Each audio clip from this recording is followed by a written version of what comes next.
IELTSCast, episode 30. You're listening to IELTSCast, the podcast that puts you in touch with successful IELTS candidates from around the world. Listen and learn as they explain how they achieved Band 7, 8 and even 9. Now, here's your host, Ryan. Hello and welcome to IELTSCast. Today I'm speaking with Vinod, an IELTS candidate from Mumbai, India. Vinod recently took his IELTS and scored an overall band of 7 with individual bands, listening band 8, reading band 7, writing band 6, and speaking band 6. Hi Vinod, welcome to IELTScast. Thanks, Ryan. Vinod, why don't we start by talking about your relationship to the IELTS? So why did you take the IELTS? Yeah, basically I took the academic reading section of IELTS test. So it was in March I decided to take these exams. So basically I took these exams for my higher education studies in Germany. So what I was requiring of is a minimum band 6. So pretty much I scored well scored in this thing. And yeah. Okay, so and now you're going to study in Germany. I guess it's kind of interesting. Do most German schools require the IELTS for entrance? Yes, most of the schools are allowed this test. Some of them also ask for GRE or TOEFL, but most Right. of the at least 90% of the schools ask for IELTS. I see. And do you have to take any German proficiency exam at all? No, not at all. Okay, so your courses are completely conducted in English, is that right? Yes. Okay, interesting. So how long between the moment when you decided you were going to take the IELTS and when you actually took the IELTS, how much time transpired?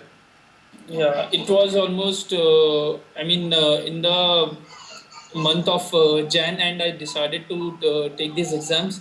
And I got some information from internet that these exams are held frequently in the batches of 1 or 2 weeks. So I just logged into the British Council site and saw what is the difference between each test. So it was around 1 or 1.5 week of difference.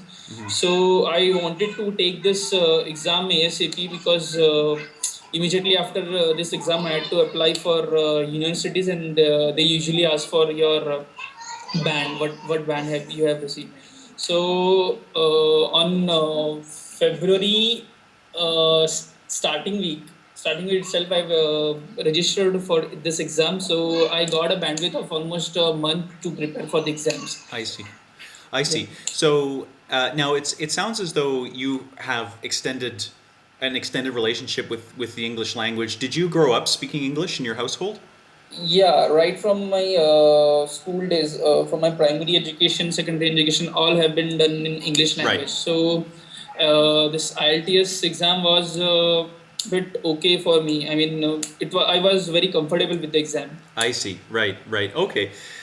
So now let's get to the tips and tricks that you mentioned in your email. If you want, we can just maybe start with the listening. What would you like to Yeah. share about the listening? Yeah, thanks, Rian. So basically, first of all, thanks to you because when I started with these studying for the IELTS exam. So when I researched in Google and YouTube, so your videos were among the top list in the for the IELTS exams list. So thanks to you, I actually listened to prior candidates who had already interviewed with you. So I also took the tips and tricks that they had mentioned. Like one of the interviewers told that there is a gap of 1 minute and 50 seconds between each of the sections of the listen test. So you can utilize it to see the sections 3 and 4. So basically I also did the same thing. I utilized this time seeing the sections of section 3 and 4, which is usually harder as compared to the initial sections. So as soon as when the clock started ticking, so I immediately looked into these sections. So looking into these sections means basically highlighting some of the keywords, or suppose example there is a date, or there is a highlighting word in a sentence. So you can just underline those sentences, but uh, things should be taken care that you do not underline each and every word of the sentence. Otherwise, at the end of the test, it will be very difficult for you to uh, judge which word is important for you. So you can just highlight some of the important of the keywords. So as soon as you are listening, so you will be able to anticipate the answer as the flow goes. Right. And mind you, this listening test is very important, because it's one of the out of the four modules. This I think listening test is very scoring. So one of the important tip is one of the important tip, as I have already mentioned. You should as soon as these the test starts, you get some time to look into the answers. So yeah, one thing that usually interviews don't mention is that this IELTS reading exam is almost similar, in fact same as what we listen to the CD that Cambridge IELTS books have been provided to us. So we need not listen to the initial announcements that they do at the starting of the listening test. So we can just keep on listening, but at the back of the mind, and we can utilize that time to just go through the questions on the section 3 and section 4. And basically you should be able to judge for which sections you find problem, and for that we actually need enough practice. So suppose for my exam, on the section which I lagged uh, was showing it was a map, and the speaker was showing the directions in the map, and we had to identify each of the, suppose there was the restaurant, suppose there was a shop, so we had to identify which shop and which restaurant, and accordingly we had to answer. So initial 5 to 6 second I missed of this listening test, and for that whole section 4 to 5 questions, my 4 to 5 questions went wrong. So clearly listening, and be attentive to the listening is very important for this test. Even if you miss the 4 to 5 seconds of this test, the whole section can go wrong. Especially this that has happened in my case. So you should be very concentrated and very attentive while listening to these things. Secondly, if possible, one trick which I used was, whenever the speaker said a sentence, and if I found two more than one word in a sentence which are the potential candidates of being an answer, I just write it down all the three words in the besides the question itself.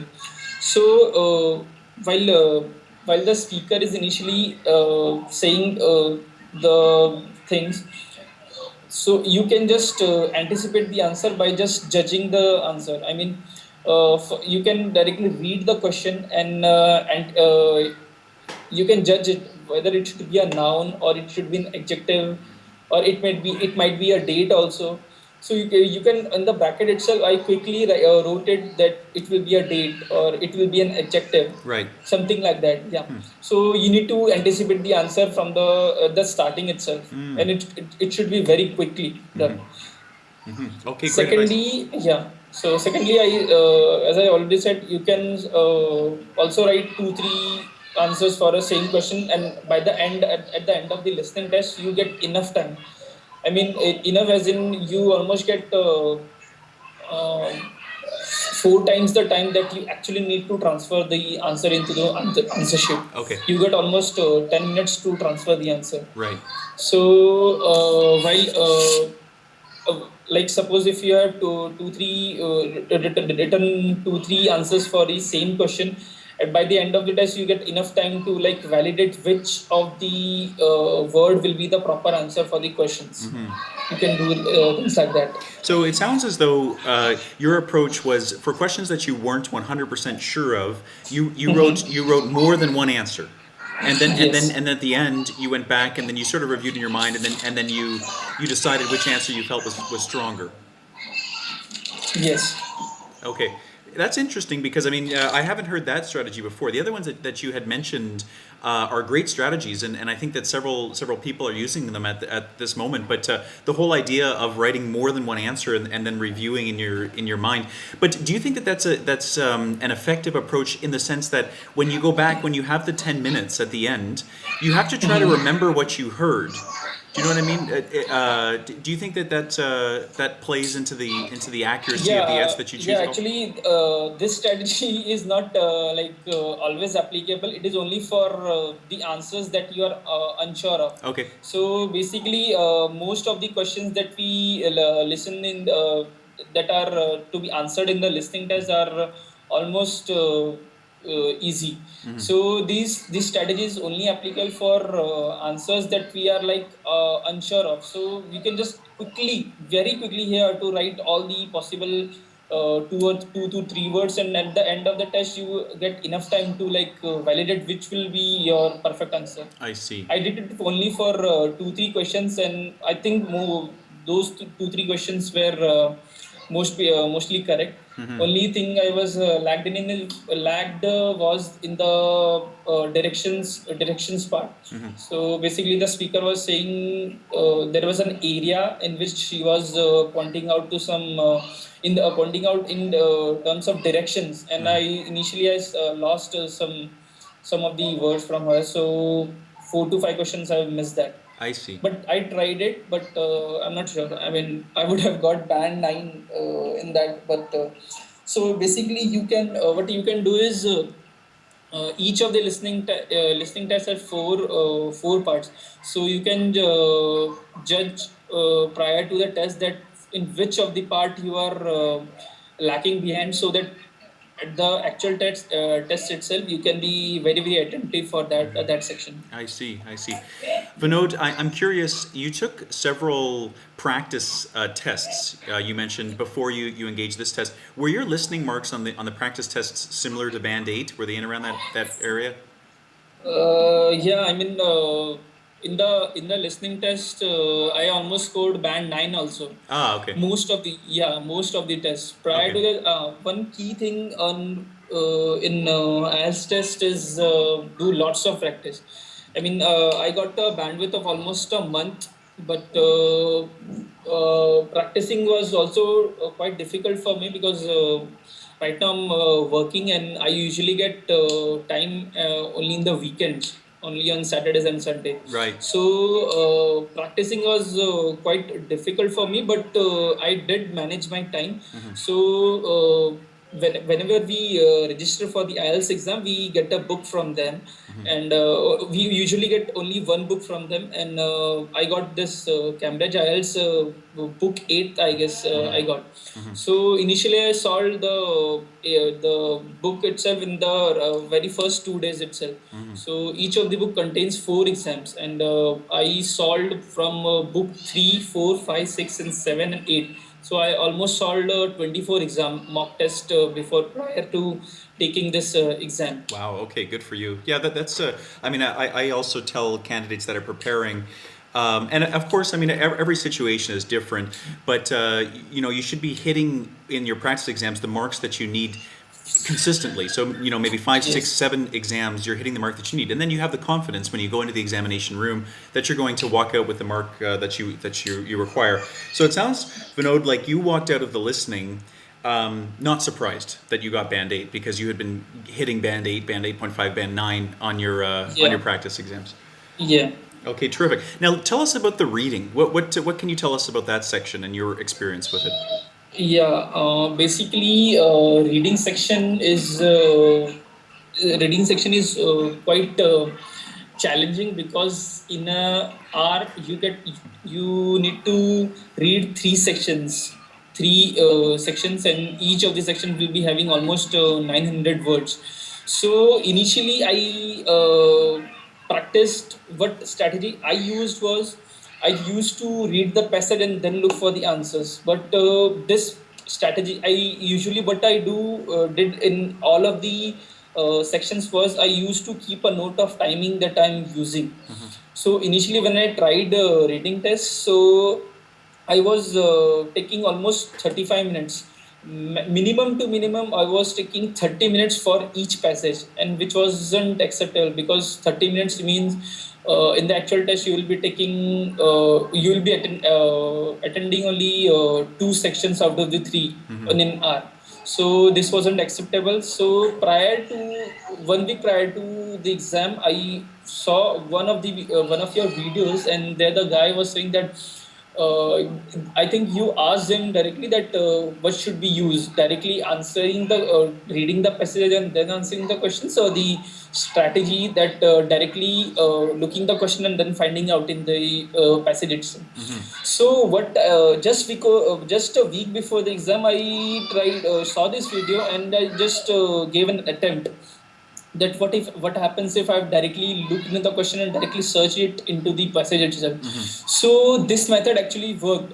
Initially, I took 25 minutes, 20 to 25 minutes in the reading section, but gradually within a week time, I was able to take 18 to 20 minutes for each passage. Great. So yeah, so which was acceptable. But this doesn't apply to all the candidates. I mean, you should evaluate yourself. Some of the candidates find, in fact, one of my friend also find reading the passage and then answering the question quite comfortable as compared to directly looking the answers into the passage itself. I see. So it depends from candidates to candidates, but what in which method he is comfortable with. But only one thing that you should keep in mind, you should continuously assess your scores and your timings with what you did prior. Initially I took 30 to 35 minutes, and at the end, by the end of the exam, I was able to do each passage in 18 to 20 minutes, so which was good for me. Okay, great. And your practice exams, what sort of bands were you hitting on those? Yeah, in the practice exams, I was hitting a band 7 or band 8. Okay, great. So, reading tips, as I said, that you can directly look for the answers in the passage itself. So, as everybody knows this, the set of questions that we get, if the first answer lies in the first paragraph, then the second answer will be in the second paragraph itself. It is in a continuous flow. So I think this method of directly searching for the answer in the passage itself is also good. Also, candidates who would like to read a passage and answer the question. So what would be advisable will be to have a gist of the passage and not read each and every sentences. So having a gist of the passage means under each and every sentence you can just underline keywords and then look out for the questions that you want to answer, so that you can directly search for these answers in the passage itself, and you will be having some highlighters or some pointers in the passage, so okay, you can directly map the questions into the passage itself. I see. Now, just so that I've got everything correct here, so you mentioned that this strategy of going over the questions first and then searching for the answers enhanced your speed significantly. But did that enhance your band, or did your band remain the same, except that you were able to score that band in less time? No, it didn't affected my band Okay. initially, but initially I was taking 35 minutes. So this practice test we Right. we are taking at home, but I see. Yeah. So 35 minutes to 30 to 35 minutes. Right. Even then I was scoring band 7, but in the actual test, if I would Of have course. taken though that much time, I would have been able to solve only 2 or the Right. 3 passages. Right, I see. And So in that ultimately sense, my yeah, I see. band would But have it been didn't enhance the accuracy of the questions that you were answering. But no, I see what you're saying, though. I mean, of course, in the actual exam, you would only be able to complete 2 of the readings, and thus that would bring your band down. But I was just wondering if it was helpful to the accuracy of your questions. But you say that it wasn't really. So okay, great. Now let's move on to the writing section. So you scored a band 6, which is a very respectable mark. What's the story there? Yeah, basically, writing section totally depends from candidates to candidates. I mean, some of them say that you should attend the section two as compare first and then the section one. So because section two consists almost two-third of the marks as compared to the section one. But I think you should attend the first section, the small sections first, and then the essay later on, because usually what the first section consists of is just you will be getting a graph or a table, and then you will be able to like, then you will have to just write 150 words, and which is quite simple. In fact, I was able to complete that first section in 20 to 25 minutes, I guess. So but this wasn't acceptable actually, because what I actually planned was to complete in less time as compared to the other plan, as compared to the next section. But somehow initially, while like preparing the answers for the first as well as the second section, I what I did was, in the initial 10 minutes, I prepared some notes for the section 1 as well as for the essay, the section 2. And then when I start writing the question that I got was a table in which some rankings of some comparison between countries was made in terms of I think it was IT and industrial sectors and much things like that. So I use more time as compared, which I actually planned for. I actually planned for almost 15 minutes for 5 minutes for preparing the notes, the important points, and 15 minutes for writing the answer. But I actually took 20 to 25 minutes, I guess, for this first section itself. And then for the second section, I got less time, less time. Even though I have already prepared the answers, prepared the some pointers and notes for the second section, but I got less time. And second section was about advertising sales. So I think this essay is already in one of the Cambridge IELTS books, essay. So and I have attempted this essay before also. I would also recommend the viewers who are watching this video to go to Rian's a video on the 10 words that will be required, that you can vocabulary words that you can use in your essay. You will find it in the YouTube playlist itself. So those vocabulary words were excellent, and I utilized some of these words also in my essay also. But doing more of the vocabulary is also not recommended, because if you like just have a list of 100 words, and if you like think of using all the 100 words in the essay, then it might not be a correct suggestion, because you might end up overusing vocabulary words in your essay, and it can take you off topic as off topic of the essay that you are writing. Yeah, I'd also just like to point out as well that the video that you referred to, you're right. It's important to use the words in context and not to just try to cram them in as, cram in as Yeah. many of these words as you can, because that will sound robotic, and it will definitely cause you to lose Yeah. stylistic marks in the writing. Yeah. Yeah. Yeah, actually the examiners also know that the vocabulary words, if you are overusing those vocabulary words, then the examiner will definitely come to know about this thing. So it is not generally not advisable to overuse these words. You can use some of the words, 8 to 10 words, or some of the general words, like the one which you have already shown in the video. So Yeah. we can use those all of those words are general, and I think most of the words will be fit can be easily fit into an essay. And in fact,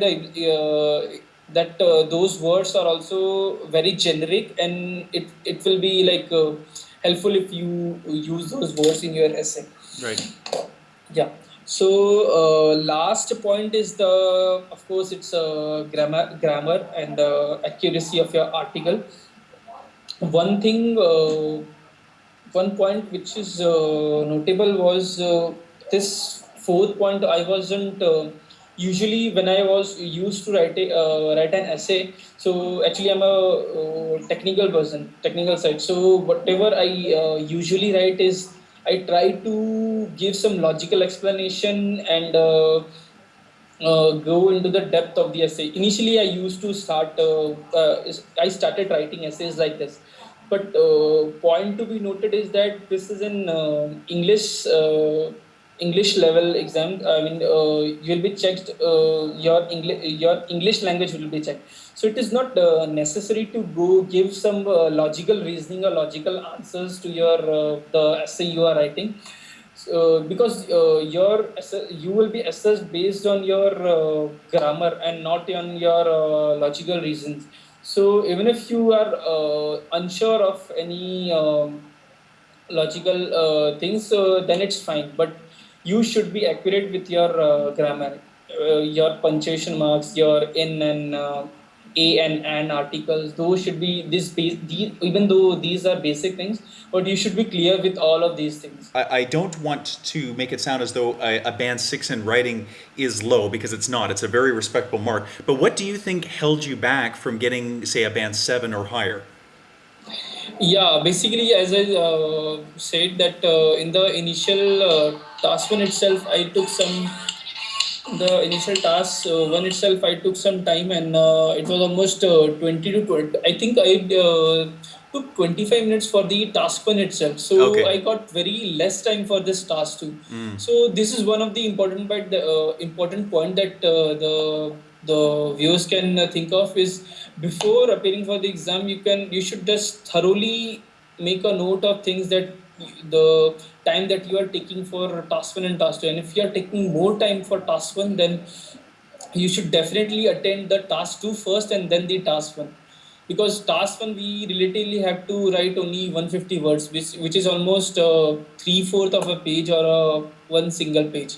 We have usually a big pages in the IELTS exam, so it's almost three-fourth or one page for the task one. Right. So I actually took 25 minutes for the task one, and I got then I realized that I have got very less time for the task two. I see. Then I increased my speed, so might be I lose some points in the task two itself because of time crunch. So I Right. think that was the point. I lose some of the points for the writing essay. Otherwise, I was well prepared for this thing. I see. I see. Yeah. Okay. Okay, great. Now let's move on to speaking. What can you share? Yeah, uh, actually, at the like after a day itself, my speaking test was there in a five-star hotel. So I had a gap of one day. I got some time to prepare for the test, but what actually happened on the speaking test day was I got choked up and I had a throat infection. Oh, well, that So doesn't help. so I mean, the voice with which I'm currently speaking, that day I was almost like 1/10 or the 2/10 of the voice on that day. So even the IELTS examiner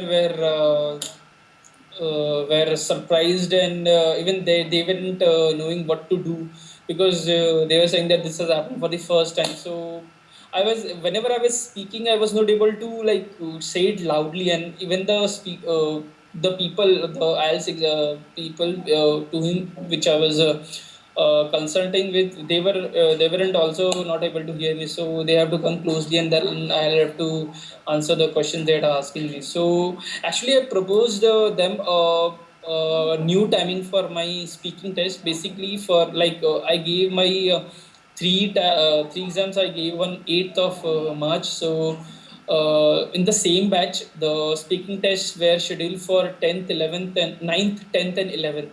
So my test was on 10th, and there was also a speaking test for other batch of students on 11th of March. So I like proposed them new timings if suitable for them, but certainly they didn't agree to that part. So but they said you just come for the like speaking test, and if we find it that the voice is not audible, or it is not understandable, then we can think upon that thing. I see. So like when I gone into the exam room, then I spoke this problem to the examiner itself. So she said that it's okay if my voice is very low, because the machine, the this um, speaker, or the on which we speak, is which is used later for examining how the speaker was, is actually used for assessing your test, and rather than what you say to the speaker at that time itself. So what she did was, she increased the volume of that machine, and she said that even if you speak little slow or little low voice, then automatically we will modulate the voice of this device, and we will be able to hear you. Oh, okay. So yeah, so I was speaking very close to the machine, so that even after the test, they will be all, able to hear my test. And so yeah, so for this part, it was I was able to resolve the issue was resolved. I see. Now tell us a bit Yeah. about the examiner. Where was she from? I think I don't remember actually where was she from. She spoke like she is from Mumbai itself, I guess. Okay. And Yeah. so how did you feel? I mean, it sounds as though that they went at length to make you feel comfortable. Did you in fact feel comfortable while you were giving the interview, or did you feel a little bit nervous? Or Yeah, initially when I entered the room, I was very nervous, because I usually while speaking, I had confidence. I had practiced a lot before the exam, and I was very sure. In fact, some of the people also said that you should record your voice and then listen to you and then correct your voice. I didn't do that, because I was very confident about my speaking test. So, but at the day of the exam, these things happened, and I was lacking any motivation, or I was unsure of how will I be able to give the exam. But somehow the examiner convinced me. She told me that nothing will happen. You just give the interview with a full confidence, and we'll be able to assess you even with this voice. So initially I was very worried about, but then when she told me this, and we had an intro at the initially at the test starting of the test itself, then I was feeling quite comfortable as compared to what I was feeling prior to that. okay, great. Okay, what sort of advice would you give to somebody that's taken the exam over and over again and cannot hit the band that they need? Yeah, so one who had taken these exams regularly, I mean more than two or three times. So I think self assessment is very necessary for taking the IELTS exam. You should be able to cope up with the time crunch, because the 2.5 hours of continuous test is very hectic. This I realized at the day of the examination itself. So one advice will be to, prior to giving the exam, you should be like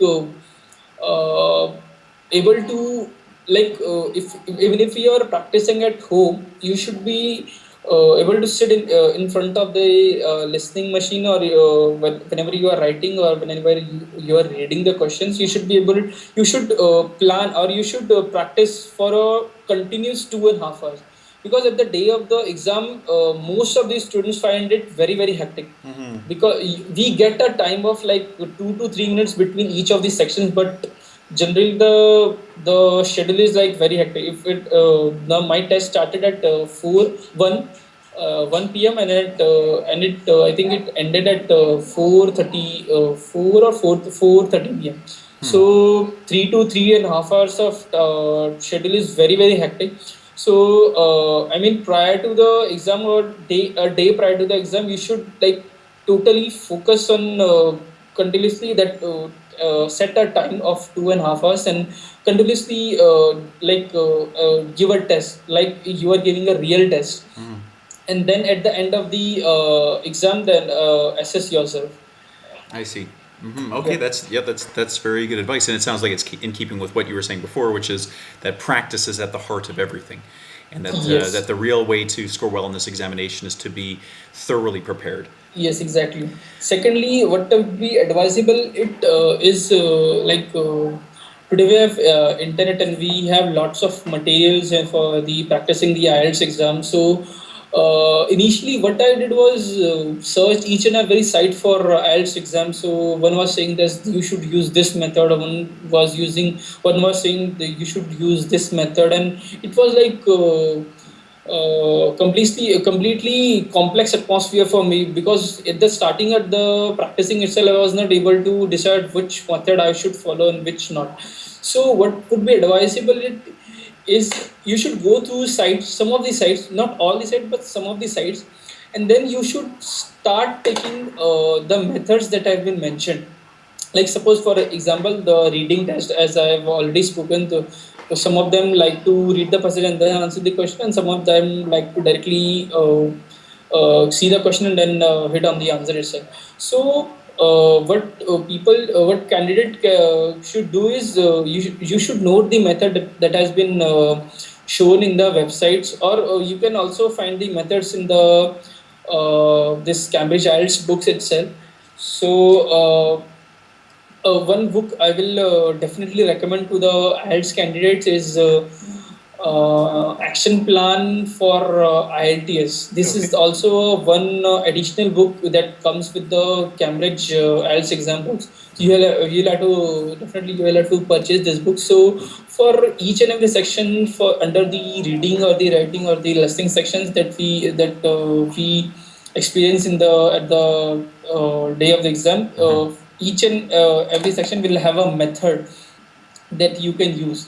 So what people can do is just go through these websites or these notes, and at the end prepare a LMR or last minute revision notes or something like that. And at the prior to the day of the exam, you should keep it in mind only these last revision points, or these, and the same should be replicated at the day of the exam. So like the essay structure that I mentioned in this interview. So if you are planning for a structure that you will write in an essay and at the day of exam, you should have a last minute revision notes, that prior to the day of the exam you should be able to view this you should have a basic gist of the points of the notes that you have made, your own notes, and that the same should be applied on the day of the exam. Okay, very good Yeah. advice. Vinod, I want to Yeah. thank you on behalf of everyone listening for the wonderful advice that you shared today, and I want to wish you the best of luck with your studies in Germany. Thank you so much. Thank you so much. You're welcome. Thank you for downloading from IELTS.com. Have you achieved an overall band of 7 or higher on the IELTS exam? Why not contribute to the podcast? Contact Ryan at his blog, IELTSIELTS.com.